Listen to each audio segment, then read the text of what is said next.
अगर मैं ये कहूँ कि हिस्ट्री एक बार फिर से रिपीट हो रही है तो कोई गलत बात नहीं हो, क्योंकि हमने पहले भी प्रवास के मूवी के ट्रेलर लॉन्च में डायरेक्टर्स को रोते देखा है और इस बार तो डायरेक्टर 2 कदम और आगे बढ़ के ये बोल बैठे अगर प्रवास के फैंस को ये मूवी पसंद नहीं आती है तो वो डायरेक्टर के घर तक जा सकते हैं।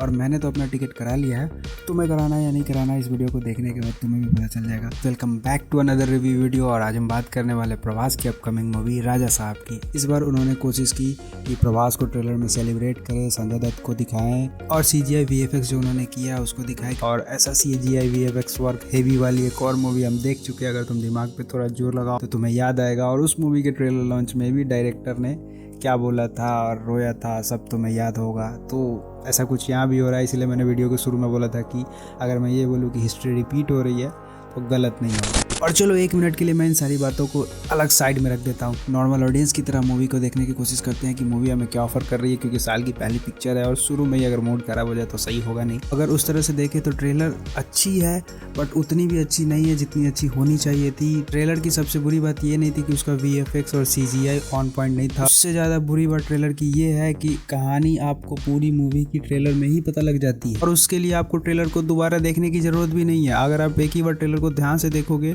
तो आप पूरी कहानी समझ जाओगे। आपको पता लग जाएगा कि प्रवास जो है शुरू में हमें कहीं और दिखाएंगे, किसी सिटी में होगा, वो अपना ज़िंदगी जी रहा होगा मस्ती में और उसकी दादी कहीं गांव में होगी। बट प्रवास बीइंग अ रेबल स्टार आने को मना करेगा, बट फिर कुछ होगा सीन जो हमें रोते हुए सीन देखने को मिल रहा है। उसकी दादी जीत जाएगी और उसे गाँव जाना होगा और जब वो गाँव जाएगा तो एक हवेली होगी जो कि हॉन्टेड हाउस है, यहाँ पे संजय दत्त का कब्जा है और उस घर में ये जाएगा और इसके साथ 3-4 और कैरेक्टर होंगे जो मिलकर वहाँ पे कॉमेडी करेंगे और हमारे रेबल स्टार मिस्ट्री को सॉल्व करेंगे। इस हॉरर कॉमेडी में थोड़ा सा साइंस का तड़का लगाने के लिए उन्होंने बमन ईरानी को लिया है जो कि साइंस की बातें कर रहे हैं। तुम्हारे सबकॉन्शियस माइंड के पैरेलल यूनिवर्स में अगर तुम उससे लड़ने की कोशिश करोगे तो तुम उसे हरा सकते हो। यहाँ पे संजय दत्त के कैरेक्टर से लड़ने की बात हो रही है जो कि भूतिया कैरेक्टर है, बट बमन ईरानी उस पर अपना साइंस का टेक लेके बताते हैं कि वो हिप्नोटाइज करता है लोगों को और इस तरह से उसने पूरी हवेली पे अपना कब्जा कर रखा है। और संजय दत्त का कैरेक्टर ये भी बोलता है कि वो बहुत सालों से इंतजार कर रहा था और ये भी स्टैब्लिश उन्होंने ऑलरेडी कर दिया कि संजय दत्त का और प्रभास का ब्लड रिलेशन होने वाला है। हम प्रभास के लिए मूवी देख सकते हैं, प्रभास के लिए इस मूवी को सेलिब्रेट कर सकते हैं, क्योंकि पहली बार हमें प्रभास हॉरर कॉमेडी में देखने को मिलेगा। ये तब तक मैं सोच रहा था जब तक मैं ट्रेलर में उस पॉइंट तक नहीं पहुंचा था जहां पे मुझे ये देखने को मिला।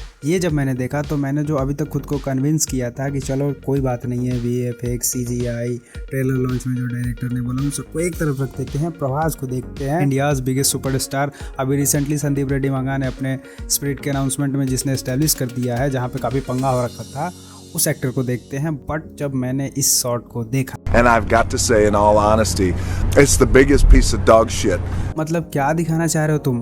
कैप्टन थॉर प्रभास जोकर बना दिया उसको, इंडियाज बिगेस्ट सुपरस्टार जो ऑरा था उस ऑरा का पूरा। अगर तो इस सीन का कुछ मतलब है मूवी में तो फिर ठीक है, लेकिन अगर इस सीन को डायरेक्टर जस्टिफाई नहीं कर पाता है मूवी में, फिर डायरेक्टर के घर पे फैंस को जाना चाहिए। मैं तो कह रहा हूँ उस सीन को अभी भी कट करके हटा दो ट्रेलर से, इससे पहले उसका मीम बनकर इंटरनेट पे वायरल हो जाए।